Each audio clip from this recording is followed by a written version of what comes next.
जय हिंद दोस्तों। सिद्धार्थ भैया की इस वीडियो में आप सभी का हार्दिक स्वागत है। चंडीगढ़ मेयर इलेक्शन में एक बहुत बड़ी अपडेट आपको मिल ही गई होगी कि सुप्रीम कोर्ट ने इसकी बागडोर अपने हाथ में रखी और इंसाफ कर दिया। सुप्रीम कोर्ट के इस इंसाफ के प्रोसेस को हम यूपीएससी से भी लिंक कर सकते हैं और करेंगे कि आखिर इस पूरे कंप्लीट प्रोसेस को क्या कहा जाता है, और ये सेक्शन 142 में आता है। तब तक आप ढूंढिएगा, लेकिन इस इमेज में चलते हैं। ये इमेज बहुत तगड़ा इमोशन दर्शाता है कि जीतते जीतते मैं हार गया और हारते हारते मैं जीत गया।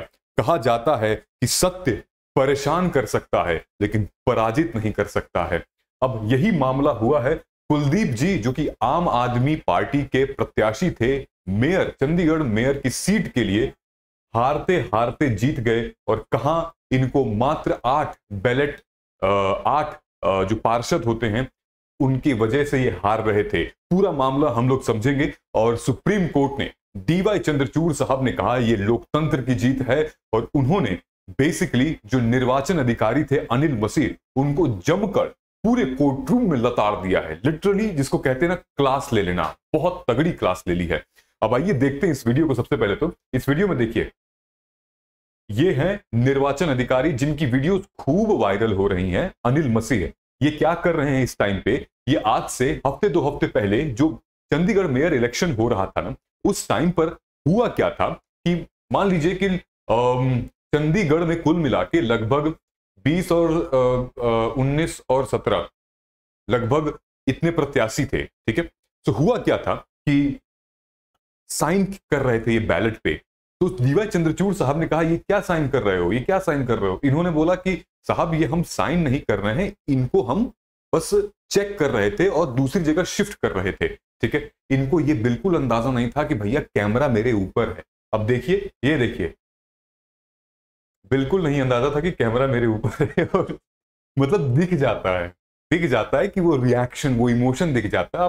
आप अपने सेंसेस से झूठ नहीं बोल सकते हो। तो डीवाई चंद्रचूड़ साहब ने कहा कि अरे ये क्या चल रहा है भाई। डीवाई चंद्रचूड़ साहब ने कहा कि पहले तो इस वीडियो को पूरे कोर्टरूम में प्ले करो, और ठीक है एंटरटेन हो पूरा कोर्टरूम, लेकिन देखा तो जाए हुआ क्या है। अगर कोई साइकोलॉजिस्ट होगा ना, साइकोलॉजिस्ट साफ साफ इनके चेहरे को व्यक्त बता सकता है कि जो बैलेट पेपर की टैंपरिंग कर रहे हैं ये एक्चुअली टैंपरिंग ही है। और इन्होंने इनके खिलाफ एक और मुकदमा दायर भी किया, वो भी मैं आपको बताऊंगा। इन्होंने कहा कि ये क्या कर रहे थे, ये तुम क्या कर रहे थे? ये कह रहे थे साहब हम कुछ नहीं, बस अलग अलग कर रहे थे, साइन कर रहे थे, काट रहे थे। इन्होंने कहा कि आप काट रहे थे? इन्होंने कहा हाँ काट रहे थे, लाइन खींच रहे थे कि डिफरेंस हो कि ये 8 बैलेट पेपर जो हैं वो गलत तरीके से न घुस जाएं पूरे वोटिंग सिस्टम में। ठीक है जी। इन्होंने कहा कि तुम्हें अधिकार है, मतलब कि अगर जो हम बात करें इलेक्शन का, डेमोक्रेटिक इलेक्शन का, रिप्रेजेंटेशन ऑफ पीपल्स एक्ट के बारे में बात करें, तो रूल 11 ये कहता है कि आप बैलेट पे साइन कर सकते हो, ना कि बैलेट काट सकते हो। ये कहां का लोकतंत्र है? ये कहां के निर्वाचन अधिकारी को हमने ये पावर दिया हुआ है? आप अपने पावर से बढ़कर यहां पर काम कर रहे हैं, तो आप अपने पावर का उल्लंघन कर रहे हैं। आपको सिर्फ साइन करने के लिए वहां पर बैठाया गया है, ना कि उसको काटने के लिए। बस इनकी सिट्टी बिट्टी गुल हो गई और मामला जो है वो सीजीआई चंद्रचूड़ साहब ने अपने कब्जे में ले लिया। इन्होंने कहा है कि लोकतंत्र को अगर सही ढंग से चलाना है तो इसको सुचारू रूप से ठीक करना होगा। मतलब कि सबको यही लग रहा था कि भाई ये तो मतलब गलत हुआ है, और बहरहाल सुप्रीम कोर्ट ने फिर अपने हाथ में इस कमान को रखा हुआ था। अब मामला क्या था? मामला था 8 वोट का।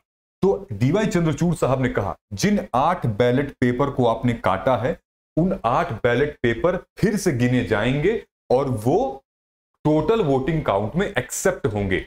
मतलब कि ये 8 बैलेट पेपर की एक्सेप्टेंस दी गई है जो इन्होंने काटा था, तो अब वो वैलिड है।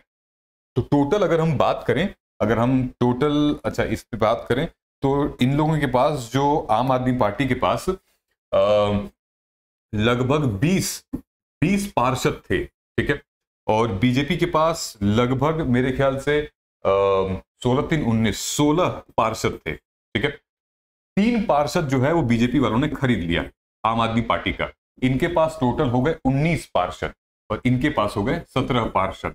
ये तत्काल का अपडेट है। हालांकि मेजॉरिटी बीजेपी की है, लेकिन जीता कौन है? जीता है ये, और ये भी गठबंधन है कांग्रेस प्लस आम आदमी पार्टी, और ये है बीजेपी। तो सबसे बड़ा जो चैलेंज जो दिखने को मिल रहा है ना, वो यही दिखने को मिल रहा है कि मेजॉरिटी में बीजेपी है, लेकिन जो मेयर हैं वो आम आदमी पार्टी के हैं। तो आगे की कार्यकाल कैसे चलेगा? जो चंडीगढ़ मुंशी नगर निगम है वो कैसे चलेगा? क्योंकि मेजॉरिटी में तो बीजेपी के लोग हैं, वहां पे बीजेपी के पार्षद हैं, तो काम में अड़ंगा लड़ाना, बड़ी सारी चीजें आगे मुश्किलात पैदा हो सकती हैं। लेकिन सुप्रीम कोर्ट ने यहां पर जिक्र कर दिया है एक बड़ा इंपॉर्टेंट चीज का। इन्होंने कहा है कि Anil Masih guilty of serious misleading for deliberately defacing 8 ballot paper, he must be held accountable.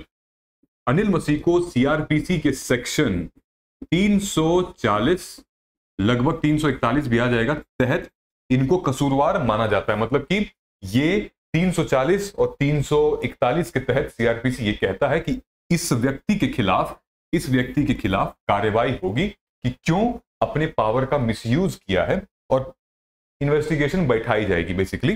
ठीक है, ये तो हुआ है इनके खिलाफ। अब आगे हर तरफ न्यूज चर्चा बंधी हुई है और खुशखबरी भी है। Supreme court sets aside Chandigarh, सब लोग सुप्रीम कोर्ट का धन्यवाद दे रहे हैं, सुप्रीम कोर्ट को ढेर सारी कांग्रेचुलेशन कर रहे हैं लोकतंत्र को बचाने के लिए। यहां पर अरविंद केजरीवाल ने भी सुप्रीम कोर्ट को शुक्रिया अदा किया है, कहा है कि thank you for saving democracy in this difficult situation. अब यहां पर एक और इंपॉर्टेंट चीज आता है, कंप्लीट जस्टिस। सुप्रीम कोर्ट ने यहां पर कंप्लीट जस्टिस किया है। उन्होंने अपने आर्टिकल 142 का यूज किया है संविधान में, जो कि 142 है। इसको हम कहते हैं कि जस्टिस का आउटरीच करना।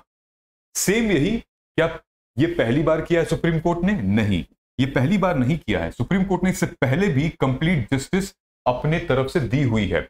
जब सरकार पे ना भरोसा हो, ना सिस्टम पे भरोसा हो, तो सुप्रीम कोर्ट फिर चीजें अपने आप ले लेता है और खुद ही न्याय संगत न्याय करता है उस पर्टिकुलर पार्टी के खिलाफ।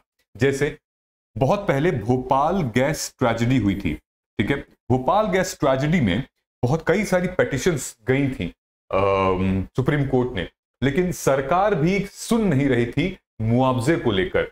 लेकिन सुप्रीम कोर्ट ने ना सरकार की बात मानी, ना प्रोसेस की बात मानी, किसी की नहीं बात मानी, और उन्होंने मुआवजा देने के लिए कहा सरकार को। लगभग मेरे ख्याल से 200 से 400 मिलियन डॉलर का मुआवजा देने के लिए कहा।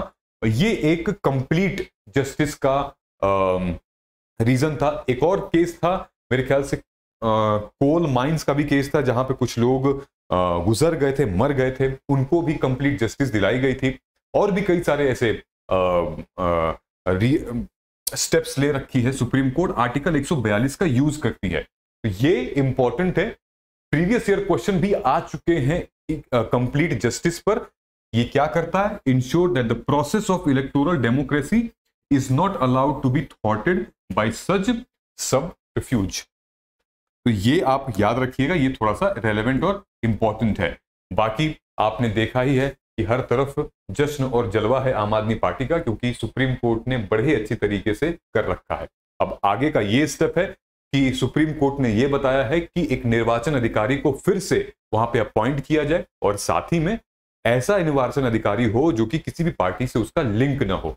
ये मामला हुआ क्यों था? क्योंकि ये जो व्यक्ति हैं कुलदीप कुमार, जब मेयर इलेक्शन हो रहा था और ये सब कांड हुआ, ये डायरेक्ट पहुंचे थे हरियाणा पंजाब हाईकोर्ट ने, लेकिन हरियाणा पंजाब हाईकोर्ट ने इस केस को, मेयर के इलेक्शन को रोकने से मना कर दिया था।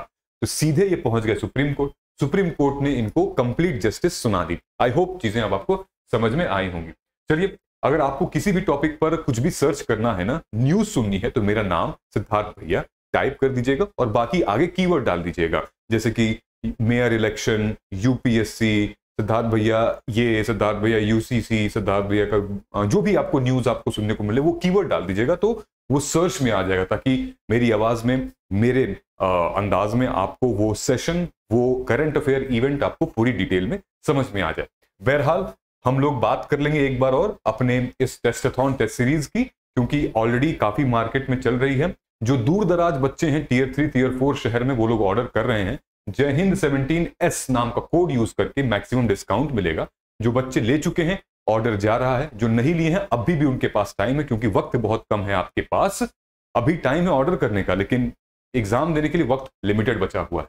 तो आइए नीचे कमेंट सेक्शन में गूगल फॉर्म उसको फिल करिए और चलते बनिए, हम लोग डिस्कस करते हैं। मिलते हैं अगले वीडियो में, तब तक नमस्कार, जय हिंद, जय भारत।